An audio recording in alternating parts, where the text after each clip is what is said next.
નમસ્તે વિદ્યાર્થી મિત્રો, ડિજિટલ વિદ્યાલય યુટ્યુબ ચેનલમાં તમારું સ્વાગત છે। વિદ્યાર્થી મિત્રો, આજના વિડીયોમાં આપણે વાત કરવાના છીએ ધોરણ 8 વિષય તમારો સંસ્કૃત જે છે કે જે આવતીકાલનું તમારું પેપર છે એનું મોસ્ટ એમ્પી પેપર છે આપણે આજના વિડીયોમાં જોવાના છીએ, બરાબર। એના માટે અંત સુધી વિડીયો જોતા રહેજો અને ચેનલમાં તમે નવા છો અને ચેનલને સબસ્ક્રાઇબ નથી કરેલી તો આપણી ચેનલ છે એને સબસ્ક્રાઇબ કરી નાખજો અને બાજુમાં જે બેલ આઇકન છે તે દબાવી દેજો, જેથી કરીને જો પણ નવો વિડીયો આવે તરત તમારા સુધી પહોંચી જાય, બરાબર। ચાલો પહેલાં તમને આપેલું છે કે પ્રશ્ન એક છે કે નીચે આપેલા વાક્યનું સુંદર અક્ષર અનુલેખન કરો, 10 માર્ક છે। તો તમને 10 વાક્ય આપેલા છે, શું કરો 5 વાક્ય આપેલા છે, એ 5 વાક્ય તમારે સારા અક્ષરે માત્ર ફરીથી લખવાના છે, બીજું એમાં કાંઈ કરવાનું નથી, બરાબર। બધા વાક્ય ખાસ લખવાના છે।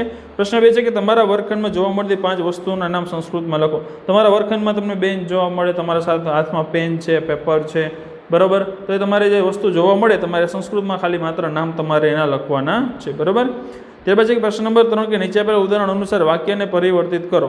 કે ઉદાહરણ આપ્યું છે કે બાલકઃ અને ખાદંતી, તો શું આવે બાલકાઃ ખાદંતી, બરાબર। તો હવે યુવકઃ ગચ્છન્તિ, યુવકાઃ ગચ્છન્તિ, બરાબર। એ તમારે આ 5 જે વાક્ય તમને આપેલા છે, બરાબર, એક વાક્ય તમારે નીચે છે, તો બધાને તમારે છે એ સંસ્કૃતમાં છે ફેરવવાના, સંસ્કૃતમાં જ છે વાક્ય પણ તમારે છે ઉદાહરણ પ્રમાણે છે વાક્યને પરિવર્તન કરવાના છે બધા વાક્યને, બરાબર।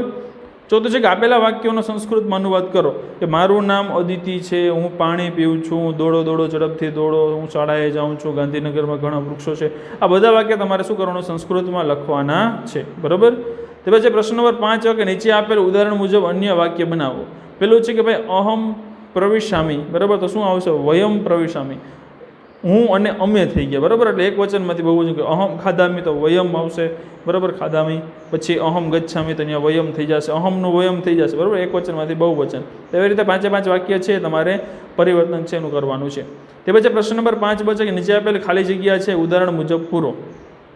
કે કપિલ વૃક્ષતલે સ્થિત્વા નદયાઃ જલમ અપશ્યત, બરાબર। હવે ઉદાહરણ આપેલું છે, ભાઈ એ ખાલી જગ્યા તમારે પૂરવાની છે એમાં કે શિષ્ય શાલા ખાલી જગ્યા અભ્યાસમ અકરોતમ, બરાબર। તો ગમ આપેલું છે તો તમારે છે એમાં ઉદાહરણ મુજબ તમારે ખાલી જગ્યા છે પૂરવાની છે, 5 ખાલી જગ્યા છે પૂરવાની છે। તે પછી પ્રશ્ન નંબર 6 આપેલો છે, પ્રશ્ન નંબર 6 કે આપેલ સુભાષિત કે પદ્યની પૂર્તિ કરો।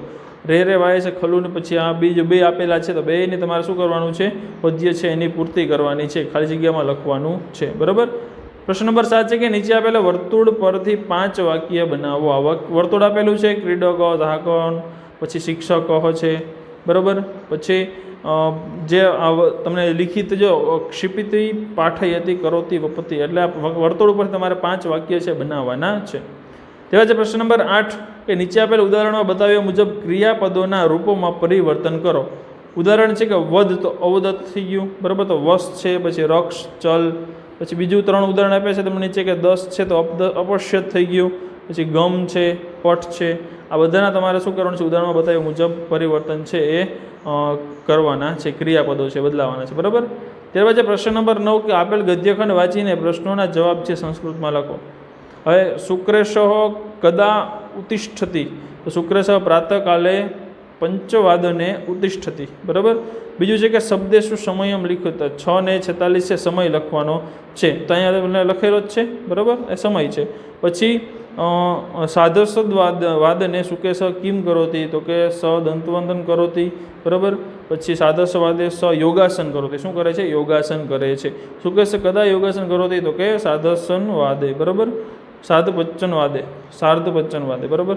સુકેશ અલ્પાહારમ કૃત્વા કરોતી, તો કે ખાનમ કરોતી। ત્યારબાદ છે સુકેશ દેવાલ મામલા અપર્યતિ પૂજમ કરોતી, ગૃહ કાર્ય કરે, ગૃહ કાર્ય કરીને વર્તમાન પત્રિકા છે વાંચે, અને ત્યારબાદ છે એ વર્તમાન પત્ર કે અષ્ટવાદને, ક્યારે તો અષ્ટવાદને અલ્પાહારમ કૃત્વા વિદ્યાલયમ ગચ્છતિ, બરાબર।